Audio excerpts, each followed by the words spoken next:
नमस्कार, आप देख रहे हैं संजीव चौहान के साथ साउंड 11 न्यूज। नीलखेड़ी लोगों के लिए, वासियों के लिए बड़ी खुशखबरी है और आसपास के जो गांव हैं उनके लिए भी बड़ी खुशखबरी है कि नीलखेड़ी में हॉस्पिटल जो है, यहां पर फिजियोथेरेपिस्ट का जो यहां पर कार्यक्रम था, जो प्रोग्राम यहां पर होता था, जो लोगों को यहां पर सुविधाएं दी जाती थी, चिकित्सा दी जाती थी, वो चिकित्सा 2016 में शुरू हुई थी, लेकिन किसी कारणवश चिकित्सा बंद हो गई थी।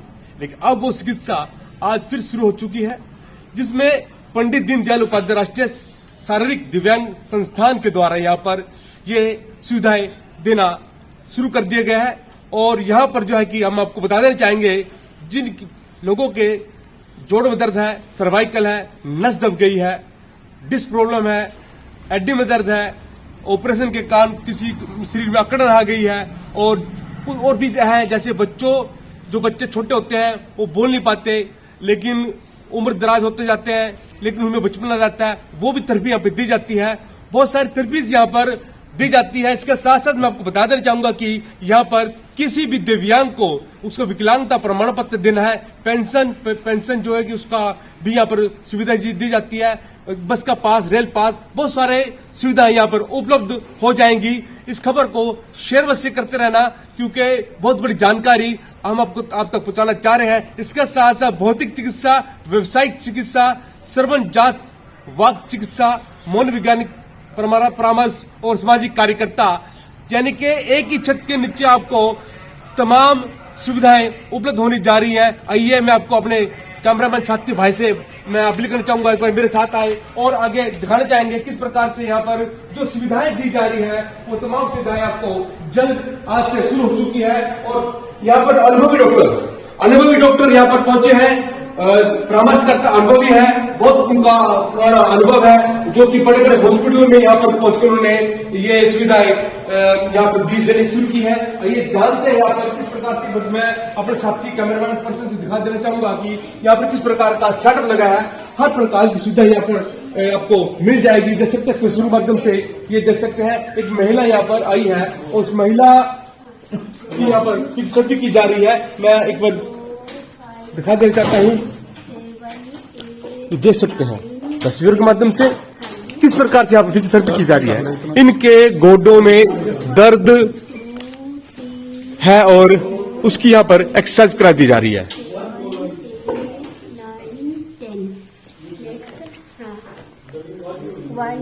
2 3 4 5 6 7 8 9 10 और इसके साथ साथ हम आपको दिखा देना चाहेंगे कि यहाँ पर हर प्रकार से एक्सरसाइज करा दी जाती है और बहुत सारी यहाँ पर सुविधाएं हैं। तमाम सुविधाओं का आप लाभ उठाना चाहेंगे तो आइए, हम यहाँ पर जो डॉक्टर साहब हैं उनसे बातचीत करना चाहेंगे। क्या इसके बारे में जानकारी देंगे? सर, स्वागत है आपका हमारे चैनल में।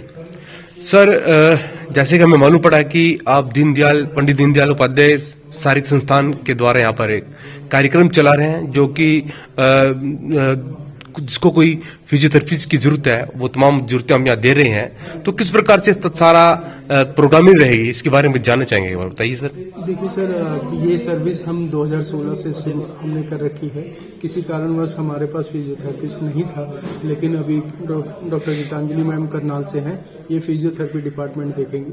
और मैं आपको एक बात बता दूं कि जितने भी पेशेंट हैं, चाहे वो कमर दर्द है, चाहे सर्वाइकल इश्यू है, चाहे घुटनों में दर्द है, तो जितने भी पेशेंट हो वो 9:30 से 5:30 बजे ऑफिस टाइमिंग है और 1 से 2 हमारा लंच रहता है। तो उसमें पेशेंट आ सकते हैं, अपने आधार कार्ड लेकर आएंगे। अगर पेशेंट डिसेबल्ड है तो वो अपना मेडिकल सर्टिफिकेट और यूडीआईडी कार्ड और जो भी उनके डॉक्यूमेंट आते हैं रजिस्ट्रेशन के लिए, वो ला सकते हैं। बाकी मैम उनको ट्रीट करेंगी, उनको जो भी इश्यूज हैं वो मैम से डिस्कस कर सकते हैं। ये सर, जो आपने आधार कार्ड की बातचीत की है, इसका क्या मतलब यूज रहेगा? एक्चुअली ये रजिस्ट्रेशन रहता है। कई बार क्या होता है कि पेशेंट फर्स्ट टाइम आया उसका न्यू रजिस्ट्रेशन रहता है। अगर वो किसी कारणवश वो महीने बाद या 2 महीने बाद वो फिर से विजिट करता है तो उस पेशेंट का हम डाटा इजीली सर्च कर सकते हैं, उसकी हिस्ट्री जान सकते हाँ हैं। उसकी हिस्ट्री जान सकते हैं, जो भी उसका डायग्नोस है वो जान सकते हैं। तो ये सारी चीजें हम इजीली उसको फॉलोअप में ले सकते हैं पेशेंट को। जी, इस विभाग में आपका क्या कार्य रहेगा सर? यहाँ पे एक बार सर अपना नाम बता दीजिए प्लीज। मेरा नाम डॉक्टर राहुल सिंह है। मैं साइकोलॉजी डिपार्टमेंट देखता हूँ। जो भी बच्चे ऑटिस्टिक बच्चे हैं या हाइपर बच्चे हैं या ADHD बच्चे हैं या किसी पेशेंट को एंजाइटी डिप्रेशन इश्यूज हैं तो वो मेरे से काउंसलिंग ले सकता है।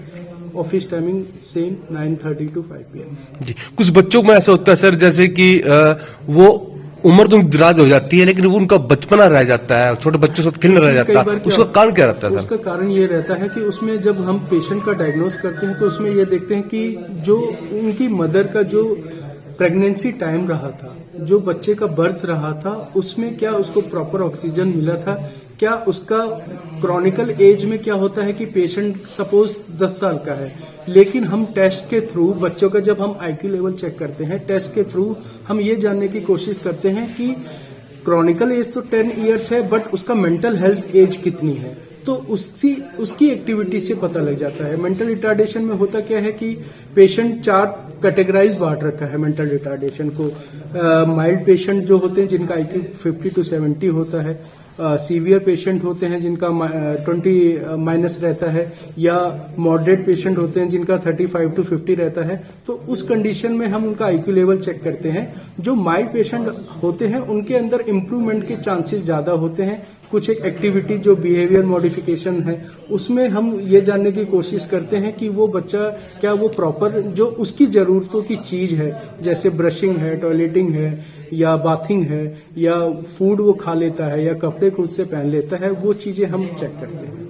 छोटे छोटे टास्क देते हैं उनको पेशेंट को कि एक आइडेंटिफिकेशन रहती है कलर की, साइज की, घड़ी देखने की और जूते में लेसेस बांधने की, तो उससे हम आइडेंटिफिकेशन करते हैं कि क्या वो अपनी इंडिविजुअल चीजें खुद से कर पा रहा है। जिस प्रकार सर मोबाइल इस समय ज्यादा इस्तेमाल किया जा रहा है उसका भी असर पड़ता होगा बच्चों बिल्कुल, मैं पेरेंट्स से रिक्वेस्ट करूंगा कि अपने बच्चे को गेम्स में ज्यादा इन्वॉल्व करें, छोटी छोटी एक्टिविटियों में ज्यादा इन्वॉल्व करें। गेम्स मोबाइल में होती है? हाँ, नहीं गेम्स होती हैं लेकिन एक्चुअली क्या है कि फोन में बच्चा एक फोबिया टाइप का हो जाता है पेशेंट को कि वो ज्यादा टाइम वो फोन में ही ज्यादा बिताना कोशिश करता है, जिससे वो थोड़ा सा फोन जो है वो एक हमारे अटेंशन लेवल को कहीं ना कहीं डिस्टर्ब करता है। जी, राहुल सर, जो यहाँ पर सुविधा दी जा रही है क्या उनको कोई शुल्क रहेगा? हाँ, वो बिल्कुल निःशुल्क है। कोई भी सरकार जो हमारी पंडित दीनदयाल नेशनल इंस्टीट्यूट है, पहले जब हमने 2016 में स्टार्ट किया था सेंटर, तो उस समय हमारा 2016 से 17 मिड तक हमारा फ्री ऑफ कॉस्ट था। उसके बाद गवर्नमेंट ने 5 रुपए रजिस्ट्रेशन और 50 रुपए मंथली चार्जेस किया था। बाद में फिर 10 रुपए रजिस्ट्रेशन, 50 रुपीज चार्जेस किया था मंथली जो सर्विस पेशेंट लेते हैं। अभी लास्ट अप्रॉक्स 10 मंथ से कोई भी चार्जेस नहीं है, कोई भी पेशेंट निःशुल्क सर्विस ले सकता है। Okay, thank you very much sir.